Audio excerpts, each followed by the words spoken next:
The shrapnel sliced through Mohammed's liver. It carried on through his lung and diaphragm before lodging in his spine. Another piece cut into this 13-year-old boy's right leg. My chest hurts, Mohammed says.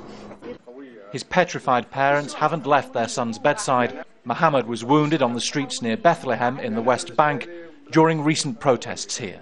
The kids don't listen to their parents. They're confined. Where can they go? There's no place to go. There's nowhere to play but in the streets. Since the start of the year, 2 children have been killed and 75 injured during fighting with the Israeli army. And 219 under-18s are in Israeli custody. The protests in recent weeks have been to highlight Palestinian prisoners on hunger strike in Israeli jails. Israel seems to be not only violating international law, but also violating its own domestic law in terms of using crowd dispersal weapons, and often they're used improperly, meaning at shooting a protester at close range with live ammunition or even rubber bullets, shooting tear gas directly at the protesters when you're not supposed to do that. The violence peaked last weekend following the death of a 30-year-old man in Israeli custody.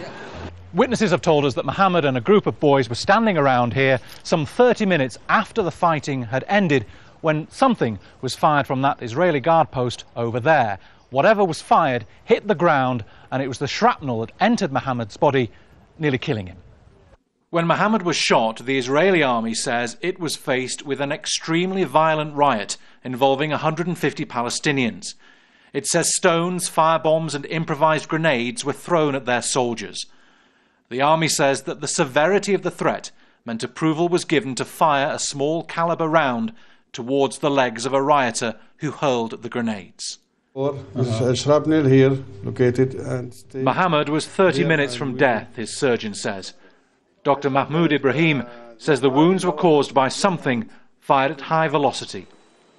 Mohammed is lucky to be alive. Bernard Smith, Al Jazeera, in the occupied West Bank.